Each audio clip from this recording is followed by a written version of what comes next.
Okay, now we will talk about different type of torch. In this figure, the motor size for a given torch rating and will increase the friction at the bearings, thereby reducing the starting torch. Furthermore, as all the copper or windings of a stator pole is utilized in the unfiller case, the motor torch tends to be higher. At the high speeds, current reversal occur at the higher frequency in unfiller windings. Consequently, the level of induced voltage by self-induction and mutual induction, or the back electromotive force, can be significant, resulting in a degradation of the available torque for the motor.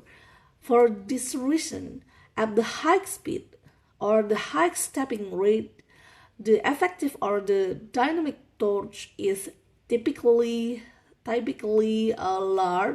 larger for a bifiller stepper motor. Okay, and then for their unfiller counterparts, for the same level of drive power at very low stepping rate, however, dissipation or friction effects will dominate induced voltage effect and drawback with bifiller wound motors. Furthermore, all the copper in a stator pole is utilized in unfiller motor. As a result, with unfiller windings provide better torque characteristic at low stepping rates. And then the motor size can be reduced to some extent by decreasing the wire diameter, which results in increased resistance for a given length of wire. This decreases the current level or torque for a given voltage, which is a disadvantage. This is the disadvantage of the stepper motor. And then increase resistance, however, means decreased electrical time constant, or L per hour of the motor, which result in an improved fast but less oscillatory single step response. And this is the definition of curve torque versus speed. There's a holding torque. The holding torque is the motor will produce the torque that the motor will produce when the motor is at rest and rate current is applied to the windings. So it represents how much load can the motor hold in the place when the coils are energized. This is for the holding torque. The maximum torque which can be applied to an energized stationary motor without causing spindle rotation. This is for the holding torque. And there's another torque called the tan torque. This is the torque the motor produces when the windings are not energized, sometimes called residual torque. And the detent torque can be beneficial in stopping the motor, even though it reduces the actual running torch caused by permanent magnet in some stepper motors. And then there is a pull-in torch curve and pull-out torch curve. What's the difference? So in pull-in torch curve, if there is no load, this curve represents the maximum torque and speed combination that an unloaded stepper motor can start or stop without any acceleration or deceleration. Okay, this is for the pull-in torque, or we can there's two types, with no load and with load.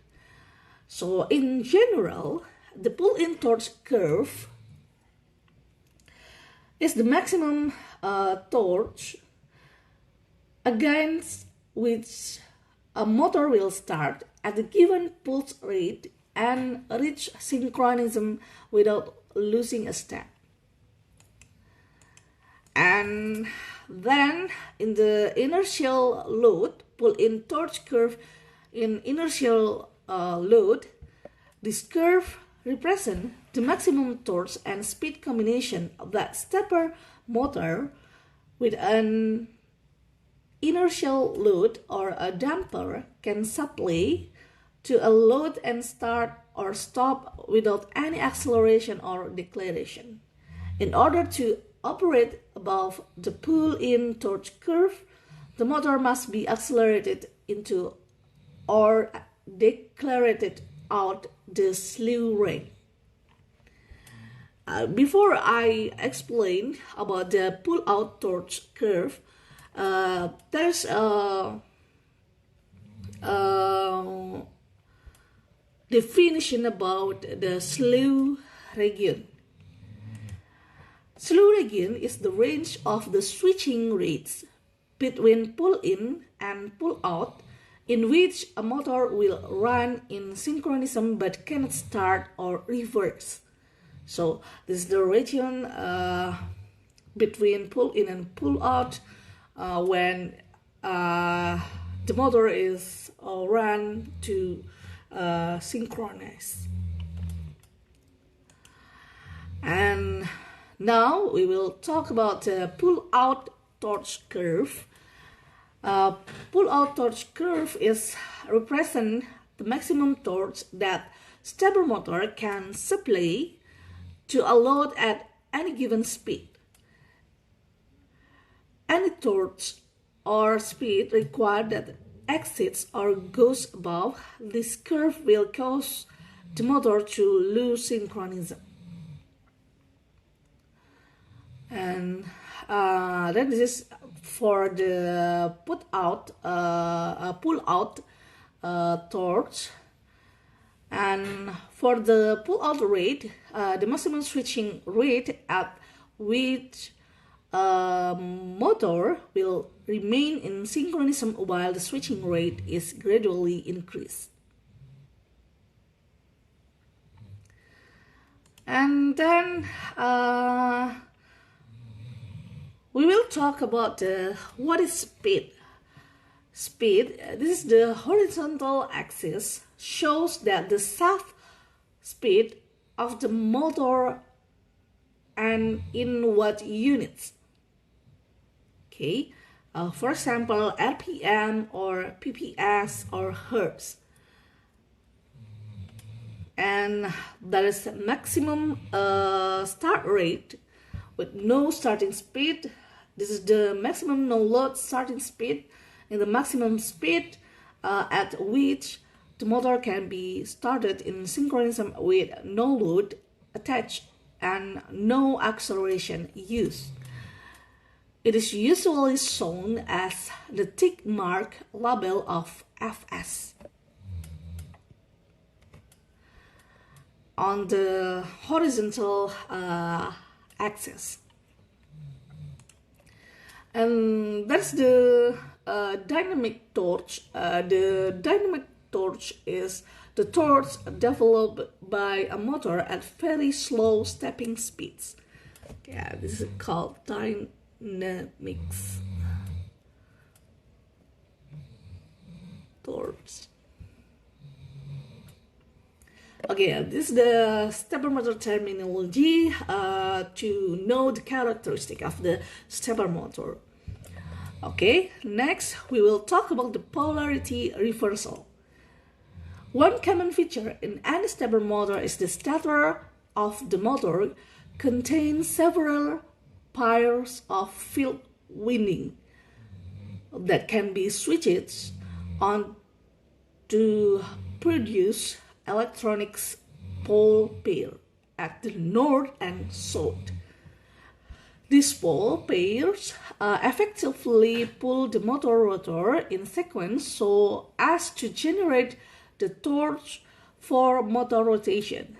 The polarities of a stator pole may have to be reversed in some types of stepper motor in order to carry out a stepping sequence.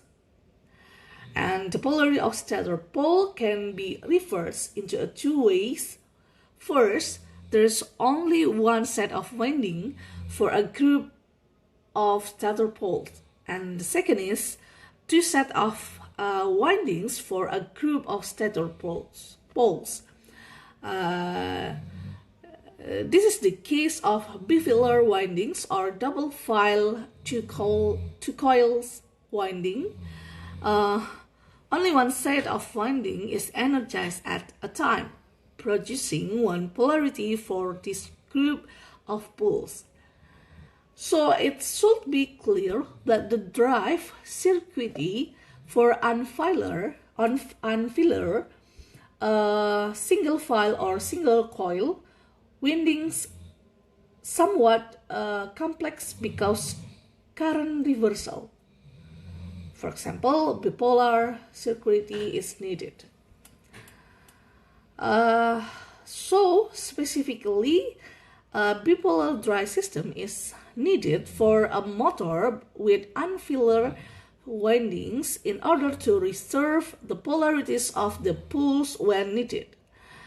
With bifilar windings, a relatively simpler on or off switching mechanism is adequate for reversing the polarity of the stator pole because one coil gives one polarity and the other coil gives the opposite polarity, and hence current reversal is not required.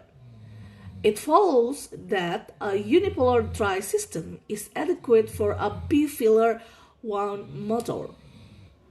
Of course, a more complex and costly bipolar drive system may be used with a bifilar motor as well, and bipolar winding simply means a winding that has capability to reserve its polarity. Okay, next we will talk about the classification of a stepper motor. Most classification of stepper motor are based on the nature of the motor rotor. One such classification considers the magnetic character of the rotor. Specifically, as I discussed before, a VR stepper motor has a soft iron rotor, whereas the PM stepper motor has a magnetic rotor. Another practical classification that is used in our course is based on the number of stacks of teeth or rotor segment. It present on the rotor shaft. In particular, a hybrid stepper motor has two stacks of teeth. And this is the classification for the stepper or that use electromagnetic to make the motor move.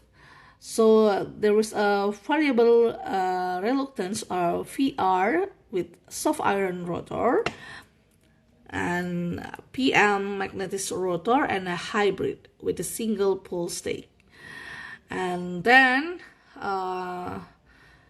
for VR and PM, they have a single stack with an equal pitch, and then multiple stack that use equal pitch and unequal pitch. And then for the hybrid, there's a two stack equal pitch. So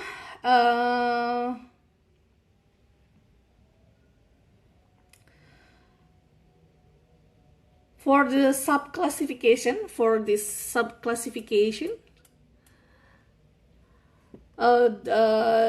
this is depending on the tooth pitch or the angle between adjacent teeth of the stator and tooth pitch of the rotor.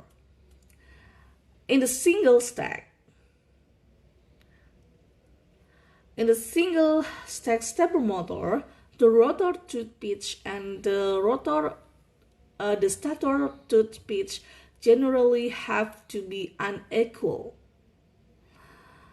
so that not all teeth in the stator are ever aligned with the rotor teeth at any instant.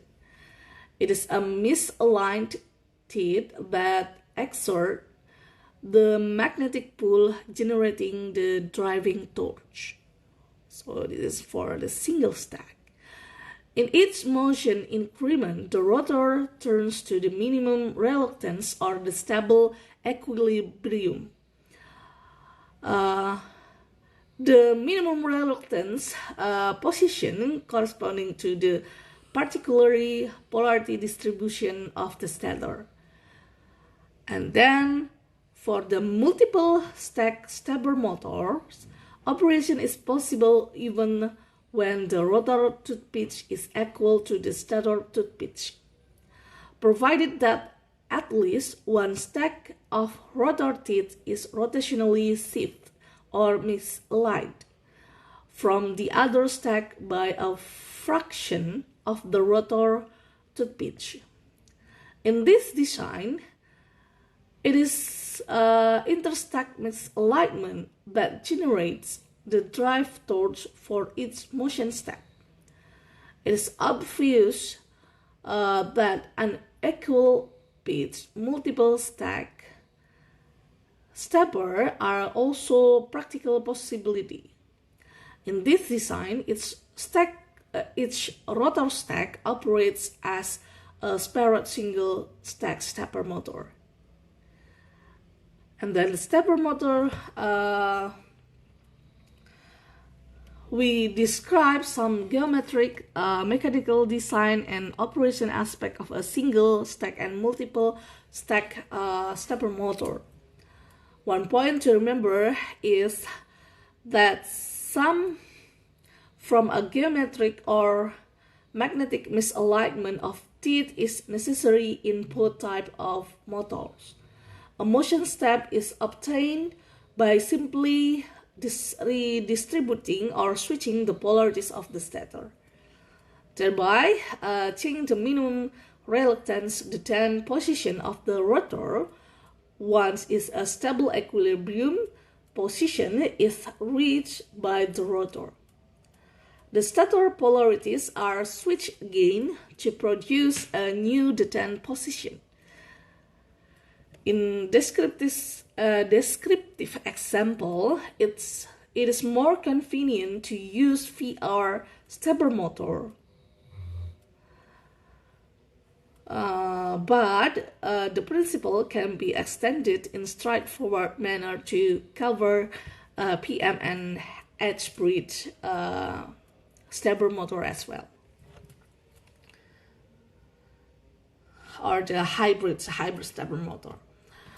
Okay, this for the classification of stepper motor. Okay, we move deep to the single stack stepper motor. This is the representation of general geometric relationship for the single stack VR stepper motor. It is a 3-phase single stack VR stepper motor. Okay, 3-phase with 12 stator poles and 8 rotor teeth. Okay, 5, 6, 7, 8. This is for the rotor teeth, and there are 12 stator.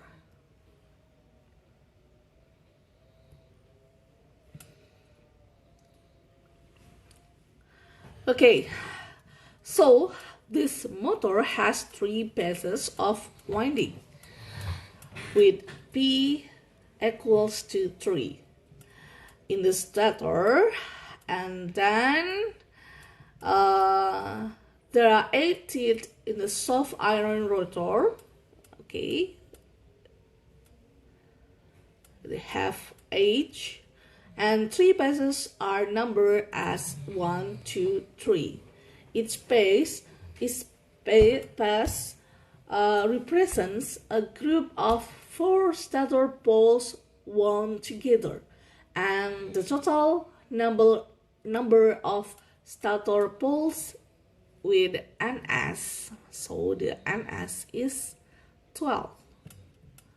When phase 1 is energized, one pair of diametrically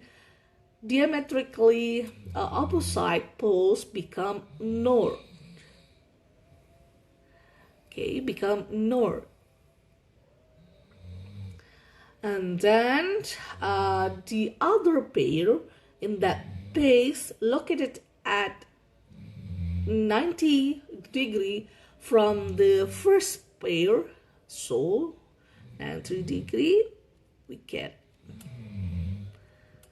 this in phase 1 become a short poles.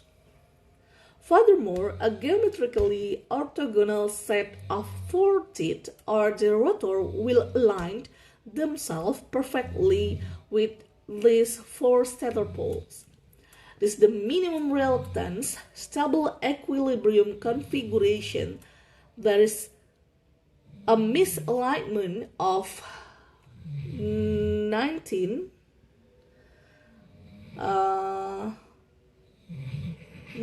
degree between the remaining rotor teeth and the nearest stator poles. This configuration is for the rotor under the given activation state of the stator. For example, in phase 1 is on and the other 2 phases are off.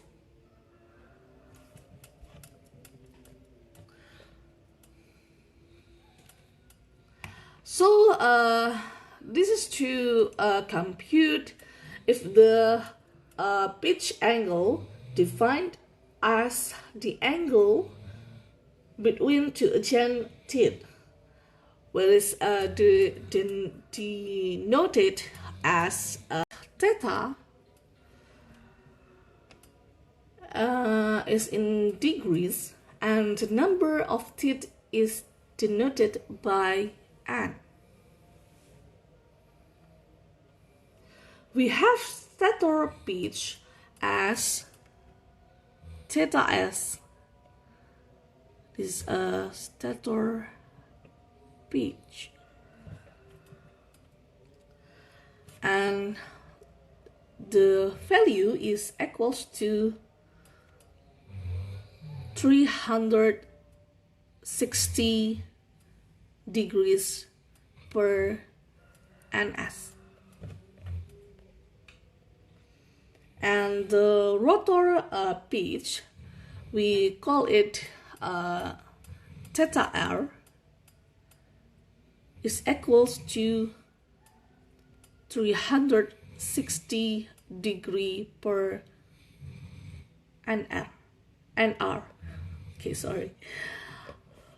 For one passer on excitation, the angle step is noted by delta theta,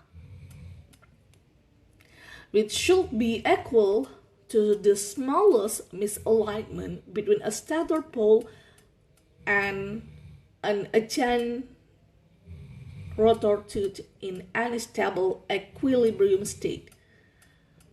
And it's given from the equation 1 and equation 2.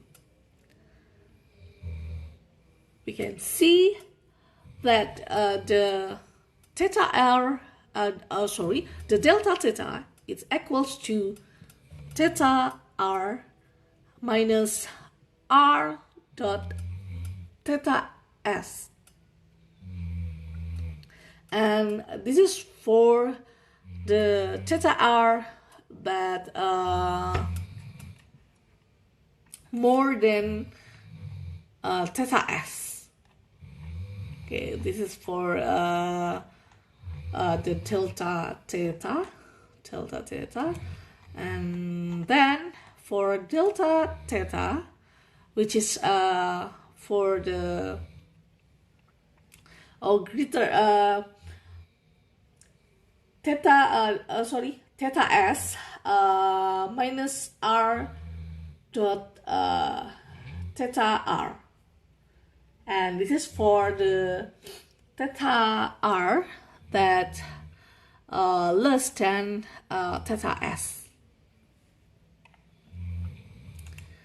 And whereas the r in here is the largest positive integer, such as delta theta is more than 0, greater than 0, or the largest visible r, such that a misalignment in rotor and stator teeth occurs.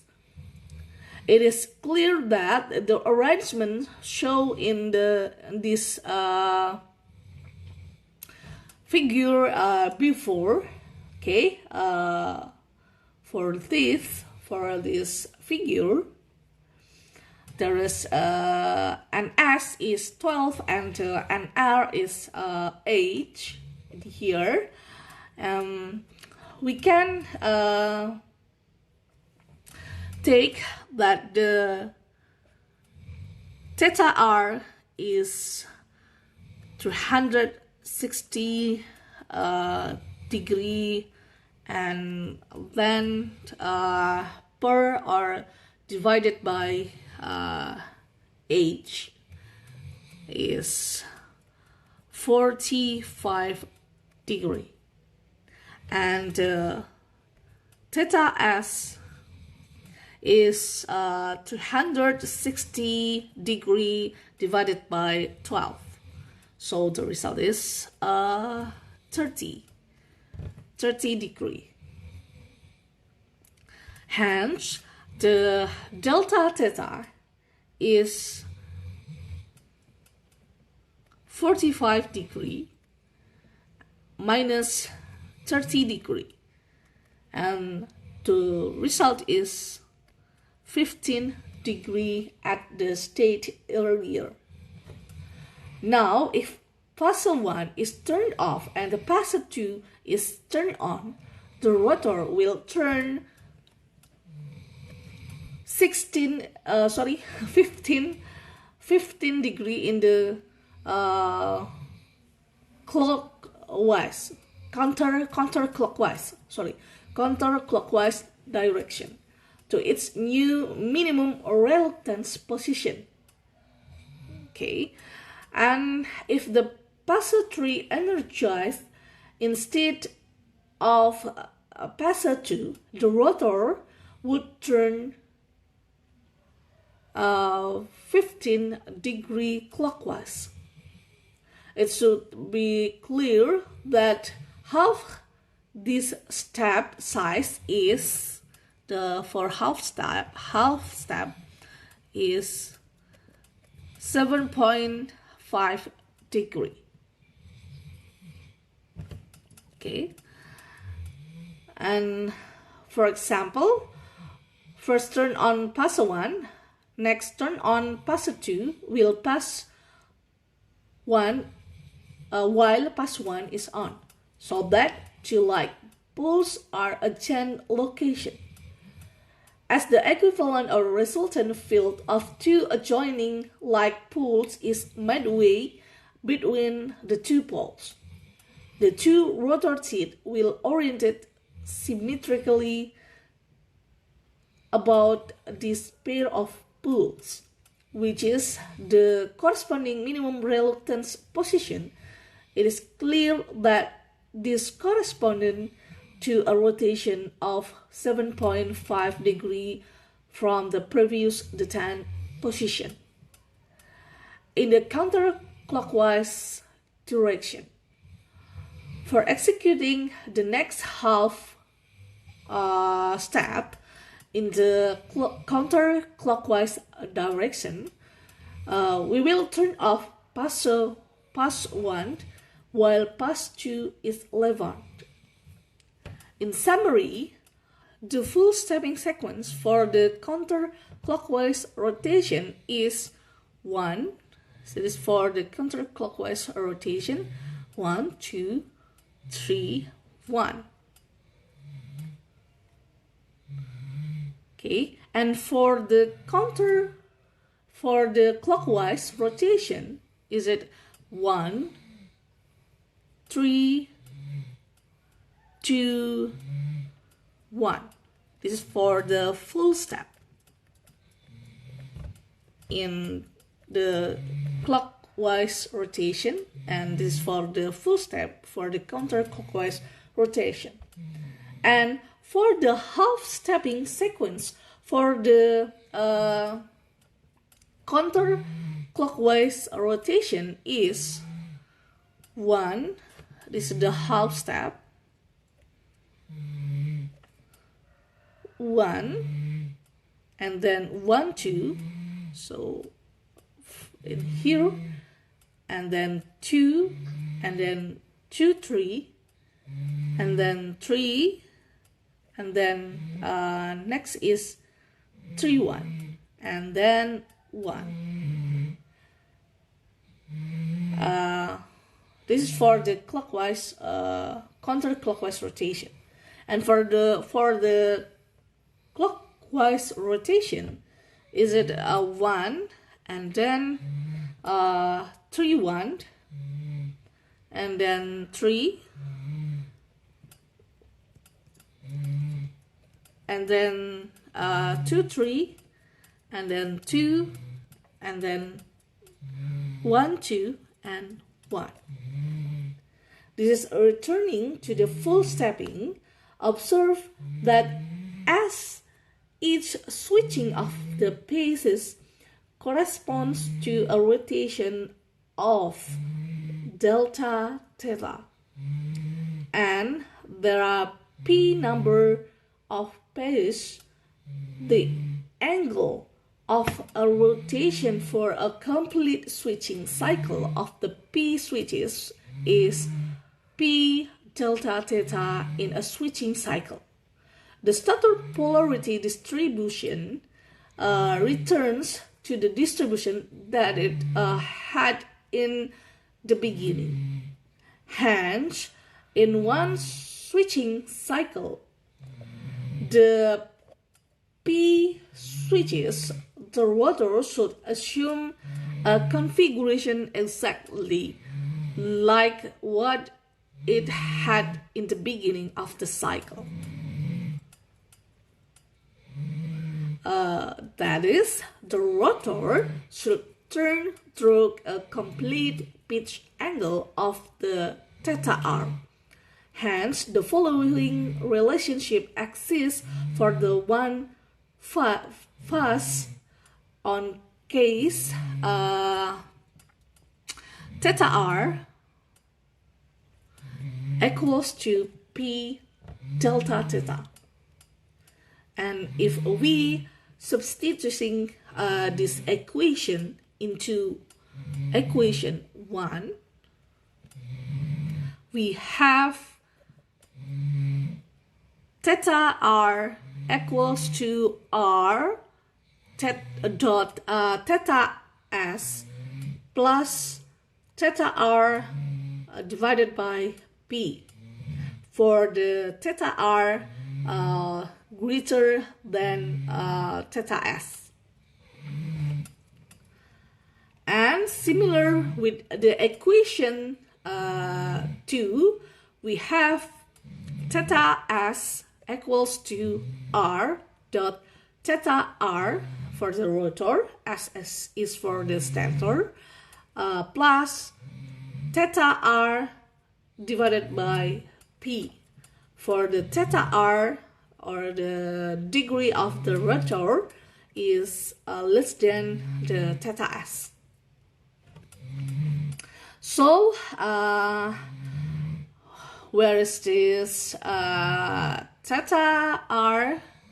In here is the rotor tooth pitch angle, and theta s is the stator tooth pitch angle, and p in here is the number of bases in the stator, base in stator,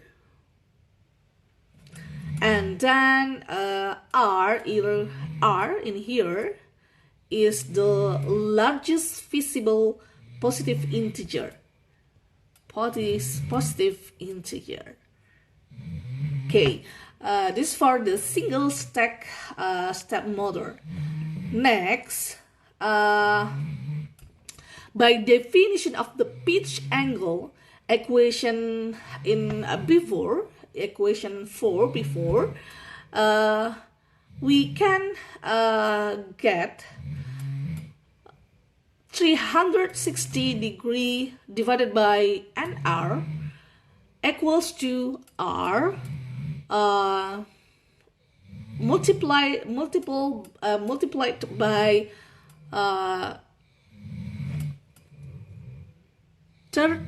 360 degree divided by ns, and then plus 360 degree divided by p dot, or multiplied by p multiplied by nr.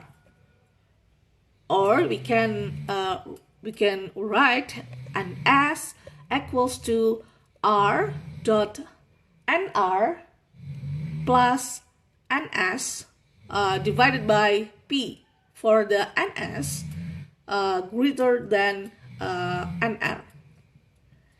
And similarly, from equation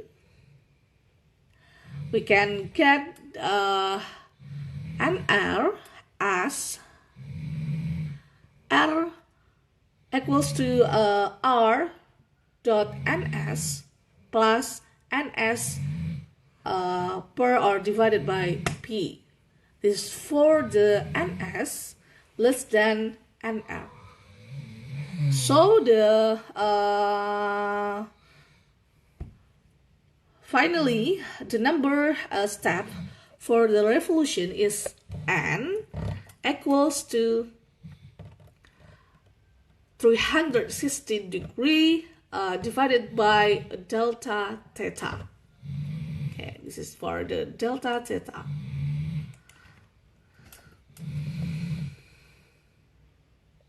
So in resume, we can get the step angle is given by 360 divided by ns, whereas the ns is the number of steps for the stepper motor, or we can call it ns is the number of stator teeth. Okay, number of stator teeth, and then the total angle through which the motor rotates, or am in here is given by am equals to np alpha in here, where the np is the number pulse received by motor, And then we can calculate the angular velocity that given by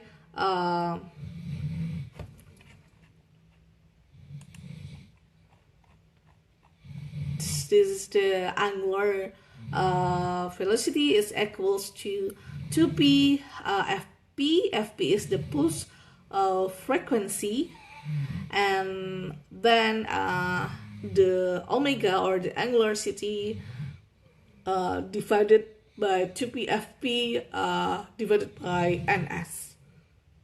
And then the speed rotation is given by n equals to 60 fp divided by ns. So there is an example here. A stepper motor has a step angle 3.6 degree. How many pulses are required for the motor to rotate through 10 complete revolutions? And what pulse frequency is required for the motor to rotate at speed of 100 rev per minute? Okay, this is the solution. The alpha is equals to 360 divided by ns. So if we have 3.6 degree as an alpha, or this is the definition of step angle. Okay, step angle. It get from 360 per or divided by ns. So we can get the ns as 360 divided by 3.6. So the steps, the number of stator in here, number of stators, the stator teeth in here is 100 steps. And then the AM, the revolution in here, okay, this is the total angle through which the motor rotates, that given by AM equals to NP, or the number of pulses received by the motor, multiplied by alpha, or the step angle. So we can complete the revolution as 10 revolution dot 360 degree equals to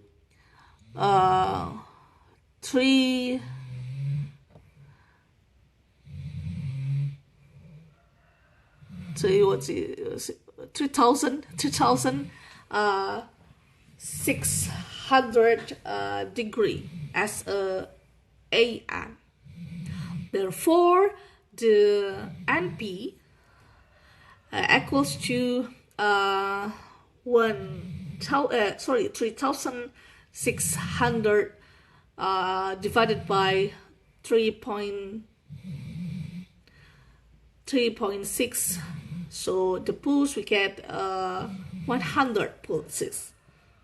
So we have the second question is, what pulse frequency is required for the motor to rotate at speed 100 rev per minute? So at the speed rotation, we have the equation that N equals to 60 fp, or the pulse frequency, 60 multiplied by pulse frequency and divided by the ns. So we can compute as where the N equals to 100, and then we know that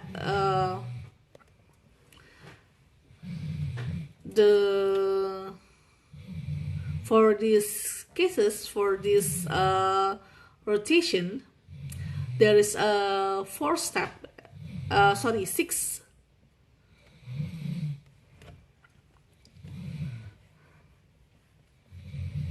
at the stator, at the stator. So we can get the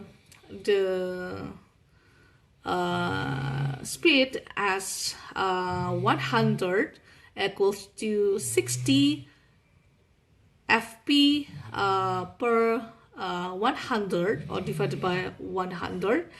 So we can get 10,000 equals to 60 fp. So the fp is 10,000 divided by 60. So the result is 167 hertz. So it's still a single stack stepper motor example. Consider a stepper motor with the NR is equals to 5 and NS is equals to 2.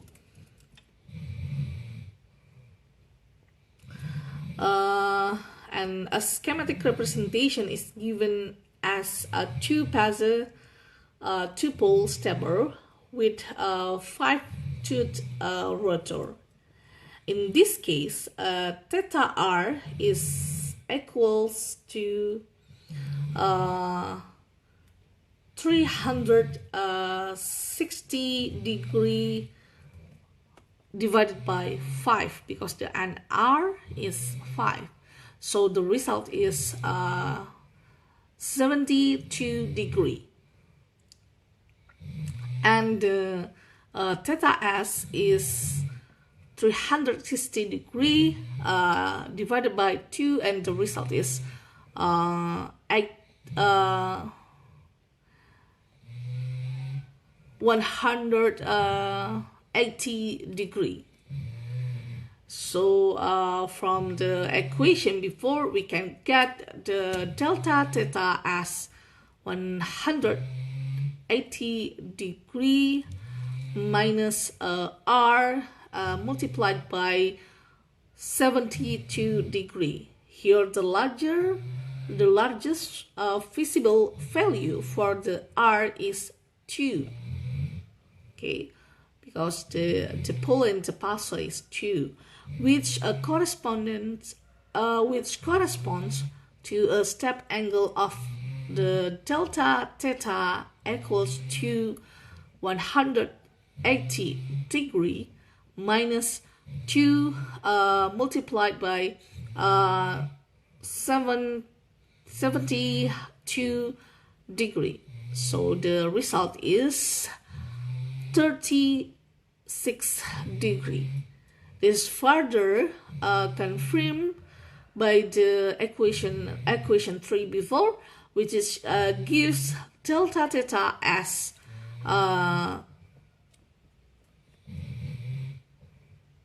72 degree per 2, or divided by 2. So the result is 36 degree.